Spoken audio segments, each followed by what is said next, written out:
Dinas Perhubungan Kota Makassar bersama dengan Satuan Lalu Lintas Polrestabes Makassar menggelar penertiban dan penindakan parkir liar di bahu jalan. Hasilnya 17 kendaraan roda 4 yang parkir di Jalan Jenderal Sudirman Makassar digembok tim terpadu.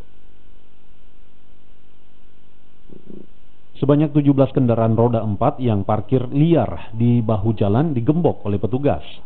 Gembok ban mobil akan dibuka setelah pemilik datang dan dilakukan tilang oleh petugas kepolisian. Tercatat sudah ada 7 pengemudi yang kena tilang dalam penertiban dan penindakan parkir liar. Penertiban dan penindakan parkir liar di jalan protokol yang masuk kawasan bebas parkir gencar dilakukan Dinas Perhubungan lantaran kerap menimbulkan kemacetan. Alasannya pertama, karena memang mereka parkir di badan jalan dan kendaraannya sangat mengganggu kelancaran arus lalu lintas yang lewat, sehingga mereka bisa ditilang dengan bukti pelanggaran sesuai dengan Undang-Undang Nomor 22 Tahun 2009, Pasal 287 Ayat 1 dan 3. Selain penertiban dan penindakan, sosialisasi dan himbauan juga dilakukan agar tidak menggunakan badan jalan untuk parkir yang dapat mengganggu arus lalu lintas.